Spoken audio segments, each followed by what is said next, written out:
امتوں کی رہنمائی کے لیے جہالتوں کو علم سے اور اندھیروں کو روشنیوں سے اور بدبوؤں کو خوشبوؤں سے بدلنے کے لیے انبیاء کرام کو مبعوث فرمایا، جو مختلف جہالتوں کے دور میں تشریف لاتے اور لوگوں کو شعور دیتے،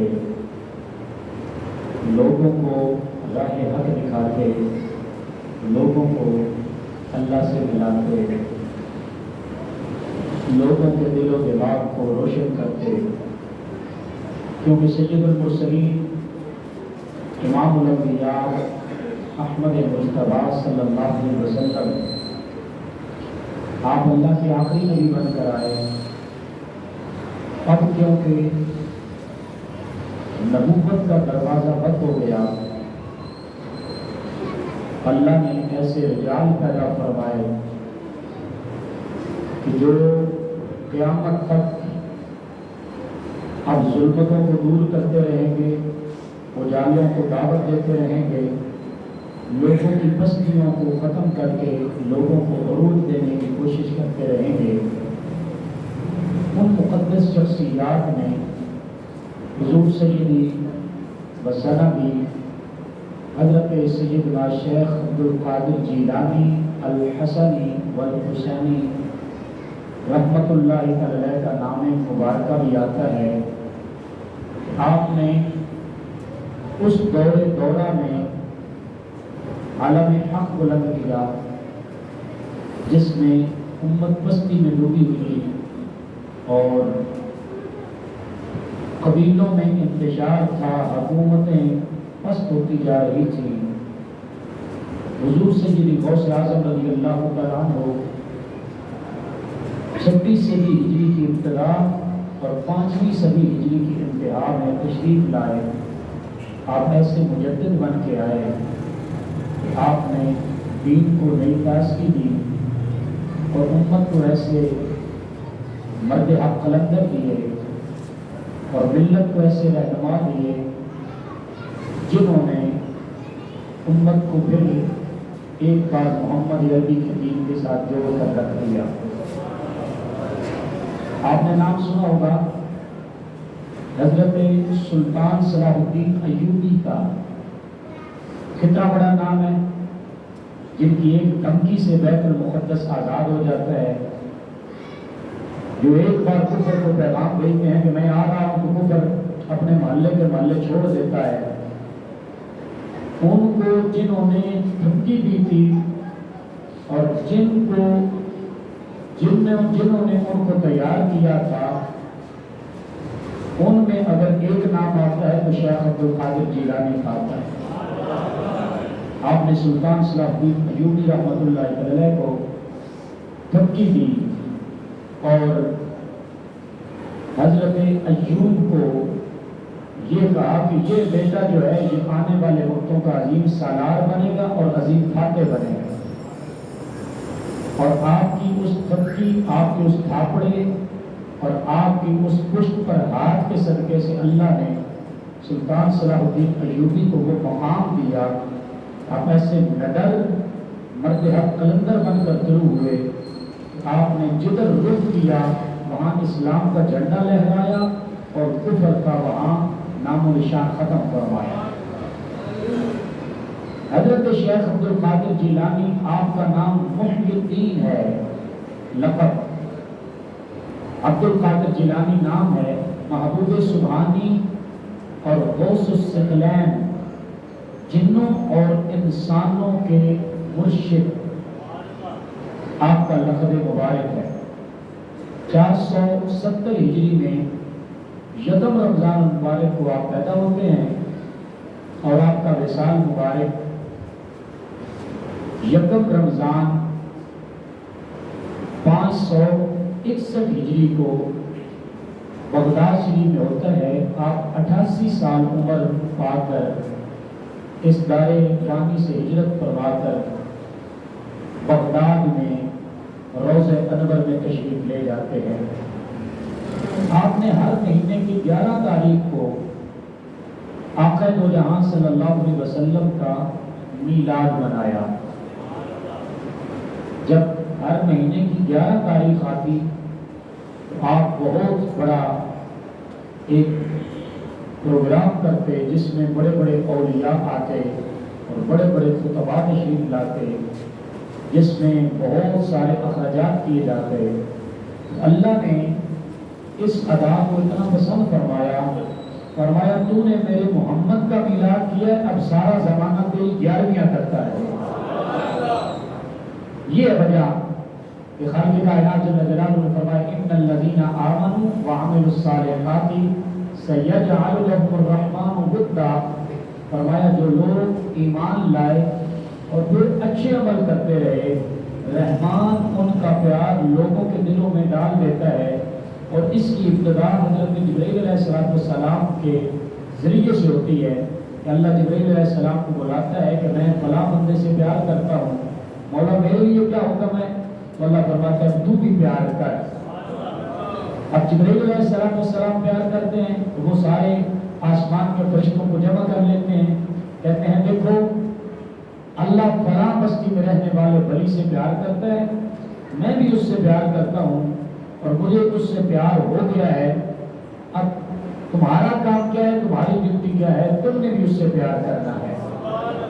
اب آسمان والے سارے فرشتے اس بندے سے پیار کرنا شروع ہو جاتے ہیں، یہاں تک کہ وہ زمین پر پھیل جاتے ہیں، زمین پر اترتے ہیں، پھر ہر بستی میں وہ اعلان کرتے ہیں کہ اللہ کو، جبرائیل کو اور سارے آسمانی فرشتوں کو فلاں بندے سے پیار ہو چکا ہے، اے لوگوں تم بھی ان سے پیار کرو۔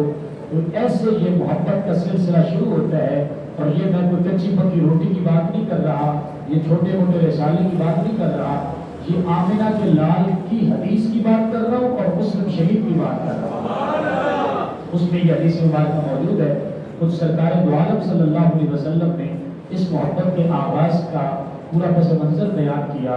اور شیخ عبد القادر جیلانی رحمۃ اللہ علیہ وہ ہیں کہ جو صرف ولی نہیں ہیں بلکہ ولیوں کی بھی سردار ہیں، جو حضرت حسن بصری رضی اللہ تعالیٰ کو اپنے زمانے میں ایک جبہ مبارک جو آپ کو حضرت شیر خدا حضرت علی المرتضیٰ رضی اللہ تعالیٰ عنہ سے ملا تھا، آپ نے زمانے کو اعلان کرتے ہوئے فرمایا، مجلس میں آپ نے کھڑے ہو کر یہ اعلان فرمایا، لوگوں یہ جبہ آمنہ کے لال کا ہے اور پھر اس کو پہنا ہے شیر خدا نے، اور پھر انہوں نے ہم تک بھیجا ہے اور انہوں نے یہ ڈیوٹی لگائی تھی کہ 5ویں صدی ہجری کے اینڈ، 4تھی صدی ہجری کے اینڈ اور 5ویں صدی ہجری کی ابتدا میں ایک سید ذاتہ آئے گا جو حسنی حسینی سید ہوگا، یہ جبہ تم نے ہماری طرف سے ان کو پہنچا دینا۔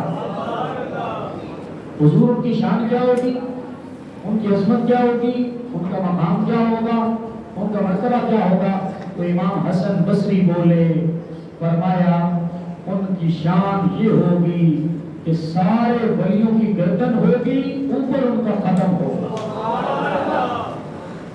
اس زمانے میں جب حضرت سیدی غوث اعظم رضی اللہ تعالیٰ عنہ نے یہ اعلان فرمایا کہ قدمی ھذا رقبۃ الاولیاء، میں یہ میرا قدم سارے ولیوں کی گردنوں پر ہے، تو حضرت خواجہ معین الدین چشتی اجمیری رحمۃ اللہ علیہ جو آپ کے ایک لحاظ سے رشتہ دار بھی تھے، بھانے لگتے ہیں، آپ اپنی مجلس میں خطاب کر رہے تھے اور آپ نے ایسے گردن جھکا لی، آپ ہند میں تھے اور غوث اعظم رضی اللہ تعالیٰ بغداد میں تھے، آپ نے وہاں اعلان کیا اور غوث اعظم رضی اللہ تعالیٰ کی زبان میں، آپ کی قوت للکار میں، آپ کی قوت گویائی میں اللہ نے برکت بخشی تھی۔ ہند میں حضرت خواجہ معین الدین چشتی اجمیری رحمت اللہ علیہ نے اپنی گردن کو جھکایا، مریدین نے کہا حضور کیا گیا ہے؟ فرمایا آج عبد القادر جیلانی کے قدم کی مہر میری گردن میں بھی لگ چکی ہے۔ یہ ہیں شیخ عبد القادر جیلانی، جو ایک طرف سے سید نہیں، یہ نجیب الطرفین سید ہیں۔ نجیب الطرفین کا مطلب امام حسن پاک کی اولاد سے بھی ہیں اور امام حسین پاک کی اولاد سے بھی ہیں۔ آپ کے والد شیخ عبداللہ ابو صالح جنگی دوست اور آپ کی والدہ مائدہ جن کو اللہ نے وہ عروج دیا ولایت کا، جن کو اللہ نے یہ شان دی، وہ حضرت سیدہ فاطمہ رضی اللہ تعالی عنہا اتنی متقیہ تھی، اتنی متقیہ تھی، اور حضرت عبداللہ سومعی آپ کے نانا جان اتنے بڑے متقی زمانے کے وہ ولی تھے، جو آپ نے مکمل طور پر داستان سن رکھی ہے۔ حضرت شیخ عبد القادر جیلانی کے والد گرامی کو وہ نالے سے سیب ملا، انہوں نے اس کو کھا لیا، پھر خیال آیا کہ یہ جو میں نے سیب کھایا ہے یہ تو کسی کی اجازت سے نہیں کھایا، یہ تو نالے میں رڑتا ہوا جا رہا تھا، بہتا ہوا جا رہا تھا، تو میں نے اٹھا لیا، اب پتہ نہیں کس کا ہوگا۔ اب جدھر سے پانی آ رہا ہے اس طرف چل پڑے اور اس باغ کو پہنچے، جو باغ اس نالے پہ چھپا ہوا تھا، ایک بوٹا جو نالے پہ چھپا ہوا تھا، تو آپ نے اندازہ لگایا کہ یہاں سے سیب ٹوٹا ہوگا اور اس نالے میں گرا ہوگا اور وہاں مجھ تک پہنچا ہوگا۔ اب اس باغ کے مالک کو تلاش کرنے لگے، کہا پتہ نہیں کون ہوگا، تو ایک بابا جی ملے، کہا حضور اس باغ سے ایک سیب رڑتا ہوا بہتا ہوا میرے تک پہنچا اور میں نے اس کو کھا لیا۔ اب مجھے خیال آیا کہ میں قیامت کے دن اگر اللہ نے پوچھ لیا کہ اے ابو صالح جنگی دوست تو نے یہ کیا کیا، تو میں کیسے حساب دے پاؤں گا؟ مہربانی فرمائیں یہ تمہارا ہی سیب ہے اور تم اس کے مالک ہو، آپ مہربانی فرمائیں مجھے معاف کر دیں۔ حضرت عبداللہ سومی رضی اللہ عنہ سمجھ گئے کہ جو اتنا متقی نوجوان ہے وہ ایک عظیم ولی ہے، کیوں نہ ہو تو اس کو آزماؤں۔ تو کہا ویسے تو کافی نہیں ہوگی، ہاں ایک شرط ہے کہ اگر تم میری اس باغ کی گوٹی کرو 7 سال تک، سبحان اللہ، 7 سال تک تم نے گوٹی کرنی ہے، پھر جا کر اس ایک سیب جو چوری نہیں کیا، جو بوٹے سے نہیں اتارا، جو بوٹے سے گرا اپنی مرضی سے، اللہ کی قدرت سے، اللہ کی اجازت سے، اللہ کی اذن سے پانی میں اور بہتا ہوا حضرت شیخ ابو صالح جنگی دوست تک پہنچا اور انہوں نے کھا لیا، اس کے جرمانے میں، اس کی معافی کے لیے تمہیں 7 سال میرے اس بات کی گوٹی کرنی پڑے گی۔ اب یہ بات تو بڑی مشکل تھی، کوئی آپ اور مجھ جیسا ہوتا تو کر جاتا، مہربانی کرو معافی مانگنے کے لیے آگے ہیں، اوپر سے آپ پکڑ رہے ہو۔ انہوں نے کہا کہ کیا 7 سال ڈیوٹی کرنے پر معافی مل جائے گی؟ کہا جی مل جائے گی۔ کہا پھر یہ مشکل نہیں ہے، قیامت کے دن اپنے نانے کے سامنے کھڑے ہونا مشکل ہے، 7 سالہ محنت یہ اتنی مشکل نہیں ہے جتنا وہ مرحلہ مشکل ہے۔ 7 سال ڈیوٹی کرتے رہے اور کیسے ڈیوٹی کی، کیسے ڈیوٹی کی؟ اب سبحان اللہ فرمانا سناؤ، ڈیوٹی کیسے کی؟ حضرت عبداللہ سومی رضی اللہ تعالیٰ عنہ کا مہمان آیا اور آپ نے ابو صالح جنگی دوست حضور سید غوث اعظم رضی اللہ عنہ کے والد گرامی کو کہا کہ بیٹا میرا مہمان آیا، اس کے لیے سیب اتار کر لاؤ۔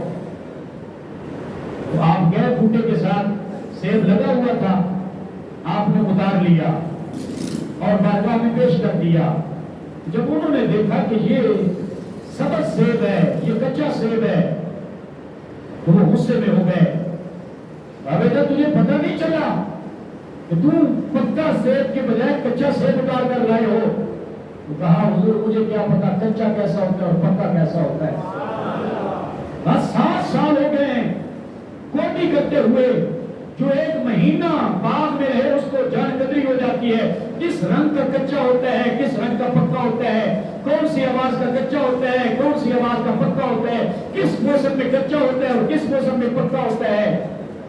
کہتے ہیں خدا کی قسم حضور آپ نے کہا تھا گوڈی کرنے کا، جتنے بھی سال ابھی تک گزارے ہیں میں نے گوڈی کی ہے، سیب تک ایک بار بھی نظر اٹھا کر نہیں دیکھا۔ کہا یہ کیسے؟ کہا میں ہر وقت ڈرتا ہوں کہ ایک سیب کھانے کا اتنا جرمانہ ہے تو کئی سیبوں کو دیکھنے کا کتنا جرمانہ ہوگا۔ ان کے رونگٹے بھی کھڑے ہو گئے. اور اللہ اکبر جب 7 سال مکمل ہوئے، بعض روایتوں میں ہے کہ انہوں نے 7 سال اور کہے، لیکن بہرحال جب یہ ایریا مکمل ہوا، یہ وقت مکمل ہوا، یہ معجلیت مکمل ہوئی، تو حضرت غوث اعظم کے والد گرامی نے کہا حضور اب معافی ہے. تو کہا ایک شرط ہماری اور ہے، میری ایک بیٹی ہے جس کا نام فاطمہ ہے، وہ کانوں سے بہری ہے، آنکھوں سے اندھی ہے، ہاتھوں سے لنجی ہے، پیروں سے لولی ہے. اب ایک بھینگی عورت جس کی آنکھیں دونوں خوبصورت ہیں، موٹی موٹی آنکھیں ہیں، قد بہترین ہے، رنگ گورا ہے، آج ہمارے ہاں کوئی رشتہ تلاش کرنا ہو تو خوبصورت لڑکی، تکڑے کھاتے پیتے گھر کی، خوبصورت موٹی آنکھیں، جوان عمر، لیکن صرف بھینگا پن آ جائے تو ہم رشتے کو رد کر دیتے ہیں. کہتے ہیں کہ اس میں آنکھ میں تھوڑا سا بھینگا پن ہے، ٹیڑھا پن ہے، لہذا ہمیں منظور نہیں. لیکن وہاں تو ہاتھوں کے بارے میں کہا گیا کہ وہ اس کے ہاتھ ہے ہی نہیں، لنجی ہے. پیروں کے بارے میں کہا گیا کہ وہ لولی ہے، چل نہیں سکتی. آنکھوں کے بارے میں کہا ہے کہ وہ اندھی ہے، دیکھ نہیں سکتی. کانوں کے بارے میں کہا گیا وہ تو ٹوری ہے، بہری ہے، وہ سن نہیں سکتی. اور زبان کے بارے میں کہا گیا تو وہ گونگی ہے، بول نہیں سکتی. اب اس کے علاوہ بچہ ہی کیا ہے؟ یہ ایک چارپائی پہ چڑھا پڑا ہوا ایک مردار ہے، گویا یہ ایک جرمانہ ہے. حضور سیدی غوث اعظم رضی اللہ تعالیٰ کے والد گرامی نے کہا حضور کام بڑا ہوتا ہے، لیکن اس کے بدلے میں کل قیامت کے دن سیب کا جرمانہ تو نہیں مانگو گے؟ کیا اگر میں یہ رشتہ منظور کر لوں جو رشتہ اس انداز میں ہے کہ بس گوشت کا ٹکڑا ہے، نہ دیکھ سکتی ہے، نہ بول سکتی ہے، نہ پکا سکتی ہے، نہ کھا سکتی ہے، اس کو کھلانا بھی خود ہے، اس کا پکانا بھی خود ہے، اس کو چلانا بھی خود ہے، اس کو پہنچانا بھی خود ہے، اس کو سنانا بھی خود ہے. تو اس قدر عجیب سا رشتہ آفر ہوئی تو کہا اس کے بدلے میں کیا سیب کی معافی ہو سکتی ہے؟ قیامت کے دن سیب کے بارے میں تو نہیں پوچھو گے، قیامت کے دن سیب کے بارے میں میرے نانے کے سامنے مجھ سے مطالبہ تو نہیں کرو گے؟ کہا نہیں کروں گا. تو کہا ہمیں رشتہ منظور ہے لیکن سونے مصطفیٰ کے سامنے کھڑا ہونا منظور نہیں ہے. تو جی پیارے حضور نبی رحمت صلی اللہ علیہ وسلم کے غلاموں، جب یہ بات ہوئی، معاملات طے ہوئے، رشتہ ہو گیا اور آخری دن آیا، شادی ہو گئی. حضرت شیخ ابو صالح جنگی دوست آپ جب اپنے کمرے میں داخل ہوئے جہاں دلہن تھی، آپ فوراً دوڑ کر واپس آ گئے. تو حضور ہم تو ایک سیب کا جرمانہ ابھی تک نہیں بھولے، آپ نے ہمیں بلا کر کس کمرے میں داخل کر دیا؟ یہ تو ہمیں ممنوع ہے، ہم سید زادے ہیں، ہم حسنی حسینی آل میں سے ہیں. کہا بیٹا کیا ہوا؟ آپ تو کہہ رہے تھے عورت ہے میری بیٹی جو لولی ہے، لنگڑی ہے، لنجی ہے، جو اندھی ہے، جو بہری ہے، جو گونگی ہے، لیکن یہ تو اتنی خوبصورت ہے کہ مجھے لگتا ہے کہ ہوئے بھی اس کو دیکھ کر شرما جائیں. اتنی خوبصورت لڑکی، لگتا ہے میں بھول کر کسی اور کمرے میں داخل ہو گیا ہوں. تو کہا بیٹا میں نے اس لیے تو نہیں کہا تھا کہ وہ بہری ہے کہ اس کے کان نہیں ہیں، میں نے تو اس لیے کہا تھا بہری ہے کہ آج تک اس نے کسی غیر محرم کی آواز تک نہیں سنی. بیٹا میں نے اس لیے تو نہیں کہا تھا کہ وہ اندھی ہے کہ اس کی آنکھوں سے نظر نہیں آتا، میں نے اس لیے کہا تھا کہ میری بیٹی ایسی پارسا ہے آج تک اس کی نظر میں کوئی ایسی چیز آئی نہیں جس کو سونے مصطفیٰ حرام کر کے گئے ہو.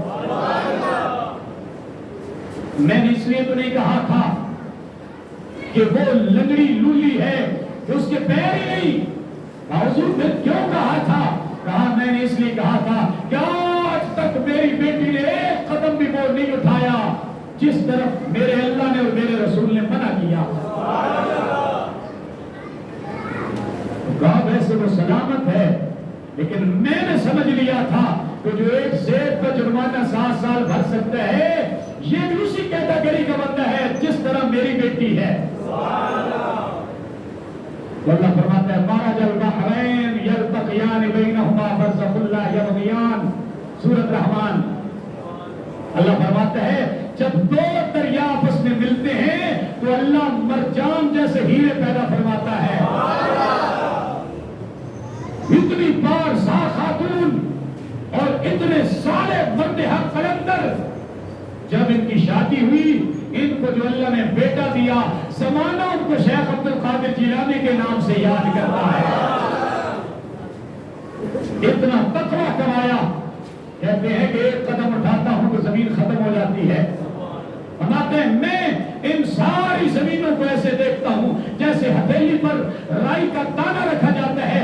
آمینہ کے لال صلی اللہ علیہ وسلم کے اس شہزادے نے فرمایا ہر نبی کے قدم پر کوئی نہ کوئی ولی ہوتا ہے۔ نبی جلالی ہو تو وہ ولی بھی جلالی ہوتا ہے، نبی رحم دل ہو تو وہ ولی بھی رحم دل ہوتا ہے، نبی حسین ہو تو وہ ولی بھی حسین ہوتا ہے۔ کسی نے کہا حضور آپ کس کے قدم پر ہو؟ کہا میں اپنے نانے کے قدم پر ہوں۔ کوئی ولی جلالی جذبے والے جیسے موسیٰ علیہ السلام جلدی جلال میں آ جاتے، ویسے کچھ اولیاء ہیں جو فوراً غصہ فرماتے ہیں اللہ کی رضا کے لیے، اللہ کے رسول کی رضا کے لیے، اور کچھ ایسے ہوتے ہیں جو بڑے رحم دل ہوتے ہیں، جیسے نبیوں کو مارا گیا پھر بھی وہ صبر کر گئے، ایسے ان ولیوں کو کوئی روک کر چلا بھی جاتا ہے تو پھر بھی یہ صبر کرتے ہیں۔ حضرت غوث اعظم فرماتے ہیں اللہ نے مجھ پر یہ کرم فرمایا ہے، ہر ولی کسی نہ کسی نبی کے قدم پر ہوتا، اس کو وہ نبیوں کے اوصاف ملتے، لیکن اللہ نے مجھے میرے نانے مصطفیٰ کے اوصاف عطا فرمائے، ان کا قدم عطا فرمایا۔ جیسے وہ اشارہ کرتے تو چاند ہل جاتا، غوث اعظم رضی اللہ تعالیٰ کو اشارہ کرتے تو چاند قدموں میں حاضر ہوتا، چاند جھک جاتا، جدھر انگلی اٹھاتے مہد میں کیا ہی چلتا تھا اشاروں پر، کھلونا کھلونا کھلونا سن لو کھلونا۔ اور غوث اعظم کی بارگاہ میں ایک اماں حاضر ہوئی، کہا میرے بچے میں وہ تیری اماں ہوں، وہ میں تیری دائیا ہوں، وہ میں تیری کامیا ہوں جس کو تیرے ابا جی نے تیری اماں جی نے تیرے پر نظر رکھنے کے لیے اپنے گھر میں تنخواہ پر رکھا ہوا تھا۔ جدھر تم جاتے تھے میں ادھر جاتی تھی، جب تم چھوٹے سے بچے تھے تو تم گیم کھیلتے تھے، لپ چھپ دانا مکیلا پولے پولے پیر، ایک بچے کے آنکھوں پر ہاتھ رکھے جاتے ہیں، دوسرے بچے چھپ جاتے ہیں، پھر اس سے پوچھا جاتا ہے کہ بتاؤ فلاں بچہ کہاں ہے، فلاں لڑکا کہاں ہے، فلاں کا بیٹا کہاں ہے، وہ بتاتے ہیں اس طرف ہے اس طرف ہے، کھولے کے پیچھے، دروازے کے پیچھے، ڈھولنے کے پیچھے، دیوار کے پیچھے، وہ پھر اس پر باری آ جاتی۔ میرے بچے سارے بچے بھاگ کر چھپتے تھے، تم چند قدم چلتے غائب ہی نہیں ہو جاتے تھے۔ سبحان اللہ، یہ حضور کے قدم پر ہیں، حضور کے قدم پر ہیں کہ حضرت غوث اعظم رضی اللہ عنہ فرمایا اماں چھوڑو، وہ بچپن کی باتیں رہ گئی۔ اماں نے کہا میں بھی نہیں چھوڑوں گی جب تک مجھے پتہ نہیں چلتا کہ تم کہاں غائب ہوتے تھے۔ تو حضور سے یہ بھی غوث اعظم رضی اللہ تعالیٰ مسکرا کے بولے اماں چاند میں چھپ جاتا، تسی نہیں چھپے پہ ہو چاند میں، تسی آپ ہی چاند بڑے بیٹھے ہو، اماں چاند میں چھپ جاتا تھا۔ اماں بھولی تھی، صحابہ کہتے ہیں جب کوئی بھولا بنتا آتا نا حضور کی بارگاہ میں تو ہماری موجیں لگ جاتی، وہ بھولے بھولے سوال کرتا ہمیں علم آ جاتا، وہ چھوٹی چھوٹی باتیں پوچھتا ہمیں علم آ جاتا۔ اماں بولی تھی، اماں نے بھولے انداز میں کہا کہ میرے بچے ہوں بھی چھپ جانا، بچپن میں چاند میں چھپ جاتے تھے، کیا میرے بچے اب بھی چھپ جاتے ہو؟ تو غوث اعظم مسکرا پڑے، کہا اماں کیسی باتیں کرتے ہو، بچپن میں چاند میں چھپتا تھا، اب تو ہزاروں چاند عبد القادر میں چھپے رہتے ہیں۔ یہ ہے شیخ عبد القادر جیلانی۔ آپ قصیدہ غوث کیا پڑھے، آپ نے کیا کچھ لکھا اپنے بارے میں، کس حالت میں لکھا وہ بات کی بات ہے، لیکن آپ دیکھیں کہ شیخ عبد القادر جیلانی کو اللہ نے کیا عظمت دی تھی۔ آصف برخیا تو کئی آپ کے قدموں کے نیچے کھڑے ہیں، پچھلی امتوں کے، اگر آصف برخیا کو اللہ نے یہ شان دی اور 19واں پارہ بول بول کے کہہ رہا ہے کہ حضرت سلیمان علیہ السلام کا ایک ملنگ حضرت کئی مہینوں کے سفر سے اگر تخت بلقیس لے کر آ سکتے ہیں تو وہ تو سلیمان تھے جو آمنہ کے لال کے غلام تھے، جو آمنہ کے لال کے مقتدی تھے، جو آمنہ کے لال کے پیچھے بیت المقدس میں مسجد اقصی میں نماز پڑھنے والے تھے۔ جب نبی حضور کا غلام بنا تو پھر اس نبی کے جو غلام ہیں، جو امتی ہیں، وہ نبی علیہ السلام کے اولیاء، امت کے اولیاء کے غلام بنے۔ تو میں نے کہا یہ تو قرآن بول بول کے کہہ رہا ہے کہ کرامات ہیں۔ ایک سیکنڈ میں کئی مہینوں سے اتنا بڑا تختہ جس کا 30 گز چوڑا مقدار ہو اور 60 گز لمبا ہو، جو تختہ گاڑا ہوا ہو محل میں، جس کے دروازے چھوٹے ہو اور وہ بڑا بنا دیا گیا ہو۔ اللہ فرماتے ہیں اگر کوئی نبی فرمائے، کوئی ولی نظر کرے جس کو علم کتاب کا تھوڑا سا دیا گیا تھا، میں اسے کام کروا سکتا ہوں۔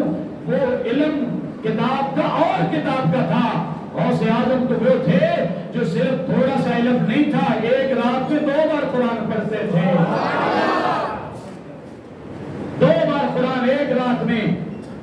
اور ایک رات شیطان نے وسوسہ ڈالا، 25 سال تک جنگلوں میں وظیفہ کرنے والا مرد حق قلندر، 25 سال حضرت خضر علیہ السلام سے عام ملاقاتیں کرنے والا، حضرت خضر علیہ السلام کے وظائف پر، آپ کے اوراد پر، آپ کے طریقوں پر، آپ کے بتائے ہوئے باتوں پر عمل کرنے والا مرد حق قلندر، اس کی کیا شان ہے؟ یہ ایک بار کوئی اماں آتی ہے، میرے بچڑے کو بھی کوئی سپارہ پڑھا دو، پر یہ بات مکمل کر دوں۔ آپ ہر رات ایک قرآن پڑھتے تھے اور بعض روایتوں میں آتا ہے 2 قرآن پڑھتے تھے۔ آپ کو وسوسہ ڈالا گیا کہ حضور آج تھکے ہوئے ہو، آج تھوڑا پڑھ لو، آج کم کر لو یہ مقدار۔ آپ نے ایک قدم پر کھڑے ہو کر پورا قرآن پڑھ کے بتایا، فرمایا لیکن اب عبد القادر جیلانی اس ایریے میں نہیں رہا جہاں تم اس پر حملہ کر سکے۔ ایک قدم اٹھا لیا، اسی قدم پر پورا قرآن کیا۔ یہ شیخ عبد القادر جیلانی ہے۔ تو جب اماں آتی ہے کہ حضور میرے بچے کو بھی پڑھا دیں، آپ نے فرمایا میرے مدرسے میں چھوڑ دو، جیسے دوسرے بچے پڑھ رہے ہیں یہ بھی پڑھے گا۔ اب اماں نے کہا میرا بچہ بڑا لاڈلا ہے، اس کا خیال رکھنا۔ کہا میں بھی خیال رکھوں گا، لیکن سب سے بڑا خیال رکھنے والا میرا مالک ہے جو صحیح۔ حضور نبی رحمت صلی اللہ علیہ وسلم کے غلاموں، چند دن گزرے، چند گھڑیاں گزری، وقت گزرے، مہینے گزرے، تو اماں پھیرا مارنے کے لیے، بچے کو ملنے کے لیے حاضر ہوئی بغداد میں۔ دیکھا کہ بچہ سوکھی روٹی کھا رہا ہے، جلال آ گیا اماں کو۔ وہ ممتا جو تھی وہ تڑپ اٹھی کہ میں نے جس بچے کو گھی سے پالا ہے، میں نے جس بچے کو لاڈوں سے پالا ہے، عبد القادر جیلانی نے سوکھے ٹکڑے پکڑا دیے اس کو۔ تو جلال میں داخل ہوئی، شیخ عبد القادر جیلانی کے حجرے میں وہاں آگے سے مرغی کھا رہے تھے۔ وزیر جلال آ گیا، کہا میں پیرا آپ مرغیاں کھائیں تو سارے پتروں ٹکڑے کھوائیں۔ شیخ عبد القادر جیلانی اس وقت کمپلیٹ کر چکے تھے کھانا، مرغی کی ہڈیاں سامنے پڑی تھی۔ آپ نے ایسے مرغی کی ہڈیوں پر ہاتھ رکھا اور کہا قم باذن اللہ، اللہ کے حکم نہ اٹھتی کیوں نہیں؟ تسی بول دے کیوں نہیں؟ اللہ کے حکم اٹھتی کیوں نہیں؟ وہ مرغی کہیں کرتی دوڑ پڑی۔ شیخ عبد القادر جیلانی مسکرات پڑے، کہا اماں اس کو کھانے دو سوکھے ٹکڑے، جب اس درجے پر آئے گا تو خود مرغیاں کھائے گا، خود ہی جلائے گا۔ اپنے زمانہ طالبی میں کیا انداز ہے، 10 سال ایک چادر میں گزارتے ہیں، کلاس میں شیخ عبد القادر جیلانی نظر نہیں آتے، شاگرد کہتے ہیں استاد جی عبد القادر نہیں ہے، استاد فرماتے عبد القادر کو تلاش کرو۔ تو شیخ عبد القادر جیلانی اس بغدادی ایریا میں جو کھنڈرات ایریا ہے، ایک نالے میں بیٹھے ہوئے ہیں جہاں سے پانی گزرتا ہے، سوکھا ہوا نالا، اس میں بیٹھ کر رو رہے ہیں، مدینے والے کو یاد کر رہے ہیں۔ شاگرد پہنچے، کلاس فیلو پہنچے، استاد پہنچے، کہا بچے کلاس ہو رہی ہے، تو ادھر کیوں رو رہا ہے؟ کہا استاد جی اب چادر اتنی پھٹ چکی ہے کہ اب شرمگاہ بھی پورا نہیں ڈھک سکتا، اس لیے یہ تو شریعت ہے شرمگاہ ڈھانپنا یہ تو میرے نانے کی شریعت ہے، لہذا اس لیے لوگوں میں نہیں بیٹھا کہ کہیں میں گناہگار نہ ہو جاؤں۔ تو ایک زمانہ وہ تھا، اور ایک زمانہ یہ ہے کہ بادشاہوں نے بھی ملنا ہوتا ہے تو ٹائم مانگ کر آتے ہیں، بادشاہوں نے بھی ٹائم مانگنا ہوتا ہے پھر آ کر ملتے ہیں۔ اور بڑے بڑے جو مغرور اور پیسے والے جو پیسے کے بل بوتے پر خریدنا چاہتے ہیں اولیاء و صوفیاء کو، آپ ان سے بات نہیں کرتے تھے، آپ ان کو ٹائم نہیں دیتے تھے۔ ایک بادشاہ شیخ عبد القادر جیلانی رحمۃ اللہ علیہ کی بارگاہ میں پہنچا اور بغیر بتائے پہنچا۔ آج کل پیغام ملے کہ وزیر اعظم صاحب بلا رہے ہیں تو مولوی صاحب پیر صاحب پوسٹر لگاتے ہیں، کل جناب ہماری میٹنگ ہے۔ شیخ عبد القادر جیلانی نے کہا بادشاہ تباہ ہو جائے، ہمارے سنگی وہ ہیں جو مدینے والے کے غلام ہیں۔ بادشاہ بھی آپ کے مرید تھے جو حقیقی عشق رسول والے، لیکن یہ ان بادشاہ کی بات کر رہا ہوں جو مغرور تھے، جو شریعت کے باغی تھے۔ ان کو آپ بات نہیں کرتے تھے، ان کو آپ ٹائم نہیں دیتے تھے، آپ ان سے ملاقات نہیں کرتے تھے۔ تو جب وہ بادشاہ بغیر بتائے شک دم اپنے اسم و رسوم بادشاہت کے لڑا کر آپ کی بارگاہ میں پہنچا، تو آپ اپنے حجرے میں اوپر چوالے میں بیٹھے تھے، تو بادشاہ نے آپ کے گھوڑوں کو دیکھا، آپ کے استقبال کو دیکھا۔ یہ وہ زمانہ ہے جب شیخ عبد القادر جیلانی ویسا لباس پہنتے ہیں کہ آپ کا غصہ مبارک بادشاہوں کے سونے کے فراقوں سے بھی زیادہ مہنگا ہوتا ہے۔ پچھلا زمانہ وہ اور کہ جب اماں سے اجازت مانگی تو 40 درہم اماں نے سی کر دیے اور پھر کہا بچے جب تو پڑھ جائے گا، جب تو ولی بن جائے گا لوٹنا، شاید تیری میری ملاقات ہو جائے۔ اول تو ملاقات ہو گئی نہیں، لیکن اگر یہ دنیا پر ملاقات نہیں ہوگی تو مصطفیٰ کریم کی بارگاہ میں ضرور ملاقات ہو جائے گی۔ اس وقت غربت کا دور، پھر 40 دن پتے کھا کر بغداد کی سبز منڈی میں جا کر کاپی کے پتے کھا کر آپ پڑھتے رہے۔ استادوں نے کہا بچے یہاں پڑھائی ملے گی روٹی نہیں ملے گی، تو کہا 80 کلو ساری ٹکر کھانا آیا، ہم پڑھنے آئے ہیں، جب پڑھائی مل جائے گی تو پھر ہمارا مقصد پورا۔ آپ فرماتے ہیں صبح سحری کے وقت سبز منڈی میں جاتا، جو پتے گر جاتے وہاں سے اٹھا کر کھاتا، اور سارا نظام دریائے دجلہ کے کنارے پر وہاں پر پہنچ جاتا، وہاں سبز گھاس اٹھا کر اکھاڑ کر کھا کر گزارا کرتا۔ لیکن اللہ نے جب مقام دیا تو آج بادشاہ در پہ ہے، استقبال کی طرف دیکھا تو غوث اعظم کے گھوڑوں کو جو سنگل لگے ہوئے تھے وہ سونے کے تھے۔ سبحان اللہ۔ گھوڑوں کو دیکھا، شیخ عبد القادر جیلانی نے اوپر سے جھانکی ڈالی، اور کیا بڑا بندہ فقیر بنیا پھرتا، سانو ملنا نہیں، جب ایک گھوڑے نو سونے دے سنگل پائی نہیں، تو تے بڑا بندہ دنیا دار ہے۔ فرمایا حاش للہ ولا حول ولا قوت الا باللہ۔ اور فرمایا دنیاوی بادشاہ کیسی بات کر رہے ہو، کیا تم دیکھتے نہیں ہو یہ سونا تمہارے تاج میں پیوست ہے، تم اس کو سر پہ اٹھا کے رکھتے ہو، اور ہم نے اپنے پیروں میں نہیں، ہم نے گھوڑوں کے پیروں میں ڈالا ہوا ہے۔ یہ تھے شیخ عبد القادر جیلانی۔ دنیا کے لحاظ سے آپ نے جو مراتب بلند کیے، اور پھر روحانیت کے لحاظ سے اللہ اکبر، آپ کا کیا انداز تھا۔ جو بندہ سامنے بات سوچ رہا ہوتا شیخ عبد القادر جیلانی اس پر گرفت کرتے، ابھی وہ زبان پر بات نہیں لاتا تھا، شیخ عبد القادر جیلانی اس کا جواب عنایت فرما دیا کرتے تھے۔ محمد آیا تھا، شرارتی تھا، شیخ عبد القادر جیلانی سے بغض رکھتا تھا، اس کے ابا جی آپ کے مرید تھے، وہ ہر وقت روکتے تھے کہ نہیں تو نے ان کی بارگاہ میں نہیں جانا، کہیں تو گستاخی نہ کر ڈالے، کہیں کوئی گڑبڑ نہ کر ڈالے، کوئی تو عجیب سوال نہ کر ڈالے۔ ابا جی گئے ہوئے تھے کہیں کام پہ، تو حماد نے وہ لسی کے لیے دودھ کے لیے ڈول پکڑا، دہی کے لیے ڈول پکڑا، اور شیخ عبد القادر جیلانی کی بارگاہ میں آ گیا۔ کہتے ہیں کہ ہم نے سوچا ہوا تھا سوال، کوئی اپنے دل میں اپنے دماغ میں کوئی سوال سوچا ہوا تھا، تو شیخ عبد القادر جیلانی نے نام لے کر کہا حماد تو کن چکروں میں ہے، تیرا مسئلہ میں نے یہ بیان فرما دیا ہے۔ اب اس نے کہا کہ شاید کوئی اور حماد بیٹھا ہو، اس نے سوال پوچھا ہو، پرچی پر لکھا ہو، میں نے کوئی سوال نہیں دیا۔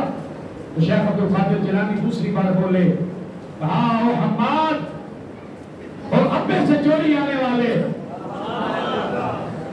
ابے سے چوری آنے والے، یہ مسئلہ ہے۔ تو آپ نے کہا شاید کوئی اور بھی حماد ہو ربے سے چوری آیا ہو. تو آپ نے تیسری بار کہا اور ڈول کے ذریعے سے میری نشست میں آنے والے جہاں سوال یہ ہے اور اس کا جواب یہ ہے جلدی گھر چلا جا آنے والا ہے. تو یہ تھے شیخ عبد القادر جیلانی جن کی بارگاہ میں امام ابن جوزی آتے ہیں جو محدثین کے امام ہیں. کوئی ان کا شاگرد کہتا ہے حضرت جی میں آپ کا بھی شاگرد ہوں اور شیخ عبد القادر جیلانی کا مرید بھی ہوں, کبھی میرے پیروں کی بھی بارگاہ میں آئیں ان کا علم دیکھیں. وہ کہتے ہیں وہ فقیر کیا جانے علم تو ہم سے ملتا ہے, فقیر کیا جانے علم کیا ہوتا ہے. جی آؤ تو صحیح, ایک بار آؤ تو صحیح, ایک بار آؤ تو صحیح. جب مجبور کر کے امام ابن جوزی کو لایا گیا, سامنے بٹھایا گیا, شیخ عبد القادر جیلانی نے یہ ترتیب تھی آپ کی, ایک قرآن کی آیت کی تلاوت ہوتی, اس پر پھر ترجمہ کیا جاتا, پھر اس کی تفسیر بیان کی جاتی. شیخ امام ابن جوزی سامنے بیٹھے ہیں جن کو یہ گھمنڈ ہے کہ میرا علم زیادہ ہے, عبد القادر جیلانی فقیر ہے بس پیر بنا ہوا ہے. شیخ عبد القادر جیلانی نے قاری کو کہا قرآن کی تلاوت کرو, پھر مترجم کو کہا ترجمہ کرو, پھر آپ نے تفسیر بیان کی. ایک تفسیر بیان کی تو مرید نے اپنے استاد کو کہا, شاگرد نے اپنے استاد کو دیکھا, کہا حضور جان دی اس تفسیر کو میرے پیرے نے جی بیان کی تھی. انہوں نے اشارہ کیا ہاں ہاں اسی جانتے ہیں. آپ نے دوسری تفسیر بیان کی, انہوں نے اشارہ کیا کہا یہ بھی جانتا ہوں. انہوں نے تیسری تفسیر بیان کی, شاگرد نے کہا استاد جی جانتے ہو یا جی یہ بھی جانتا ہوں, حتیٰ کہ چوتھی بیان کی گئی. تو بھیا ایک آیت کی چوتھی تفسیر, ایک آیت میں ایک تفسیر بھی کوئی مولوی یاد کر لے وہ پھڑکتا ہے, لیکن شیخ عبد القادر جیلانی نے چوتھی پر بریک نہیں لگائی, پانچویں بیان کی, کہا یہ بھی پتا ہے, پانچویں نہیں چھٹی پر بیان کیا, کہا یہ بھی جانتا ہوں. ساتویں بیان کی, استاد نے اشارہ کیا ہاں ہاں یہ بھی جانتا ہوں. آٹھویں بیان کی, کہا یہ بھی جانتا ہوں. جب نویں بیان کی, کہا یہ بھی جانتا ہوں. دسویں بیان کی, کہا یہ بھی جانتا ہوں. گیارہویں بیان کی, کہا یہ بھی جانتا ہوں. ایک آیت کی شیخ عبد القادر جیلانی نے جب 12 تفسیریں بیان کی, امام ابن جوزی کہتے ہیں میں جانتا ہوں. امام ابن جوزی نے کہا میں جانتا ہوں, لیکن شیخ عبد القادر جیلانی نے کہا میں بھی اور بھی آگے چلوں گا. 13ویں بیان کی, شاگرد نے استاد جی کو دیکھا, کہا یہ نہیں جانتے, ہم یہ نہیں جانتے. شیخ عبد القادر جیلانی نے 13ویں بیان کی, 14ویں بیان کی, اور یہاں 15ویں بیان کی, یہاں 16ویں بیان کی, حتیٰ کہ 20 مکمل ہوئی, حتیٰ کہ 25 مکمل ہوئی, حتیٰ کہ 30 مکمل ہوئی, اور ایک آیت کی 30 آیات 30 تفاسیر بیان کی, لیکن بریک ہلے بھی کوئی نہیں لگی. 30 سے 31, 31 سے 32, 32 سے 33, 34, 35, 36, 37, 38. ایک بار یہ سارے ایک آیت کے 38 بار تفسیر بیان کی گئی. تو شاگرد اپنے پیر کی بات سنتا ہے, پھر اپنے استاد کو دیکھتا ہے. استاد اپنے شاگرد کو دیکھنا بھول گیا. اب ایسے شیخ عبد القادر جیلانی ابن جوزی دیکھتے ہیں جب 40 تفاسیر بیان کی شیخ عبد القادر جیلانی نے, فرمایا یہ تو قال تھا, حال مطلب ابھی یہ تو بولنے میں یہ تفسیر تھی, اب ذرا حال سے تفسیر بیان نہ کریں. تو امام ابن جوزی نے اپنا جبہ پھاڑا اور وجدانی کیفیت طاری ہو گئی. شیخ عبد القادر جیلانی کی بارگاہ میں دوڑتے دوڑتے بمشکل قدموں میں پہنچے, قدموں پہ گر کے کہتے ہیں حضرت جی مجھے معاف کر دے, میں کسی اور گھمنڈ میں تھا. اللہ نے تمہیں عالم بھی بنایا ہے, اللہ نے تمہیں قاری بھی بنایا ہے, اللہ نے تمہیں مفسر بھی بنایا ہے, اللہ نے تمہیں محدث بھی بنایا ہے, اللہ نے تمہیں مجدد بھی بنایا ہے. سب سے بڑی بات حسن حسین کے اولاد سے بھی ہو, عاشق مصطفیٰ بھی ہو, جانے کی نگاہ کا فیض بھی ہو. اور پھر آپ نے اٹھایا, ابن جوزی کو سینے سے لگایا, اور پھر ایک لمحے میں دل سے دل ملا کر شیخ امام ابن جوزی کو بھی ولی کامل بنا کے چھوڑ دیا. یہ ہے شیخ عبد القادر جیلانی. ان کا فیض اللہ ہم سب کو عطا فرمائے, اور آپ کے فیضان سے پوری دنیا چمکتی دمکتی رہے. چیچڑیاں کے جب بادشاہ ہمارے استاد محترم کو بغداد شریف میں ملے, کیونکہ یہ بہت بیکورڈ علاقہ ہے, تو آپ نے استادوں نے شیخ سے پوچھا کہ حضور آپ کا وہاں علاقہ بڑا دور دراز بیکورڈ ہے, تو کیا وہاں بھی شیخ عبد القادر جیلانی کا نام لیا جاتا ہے؟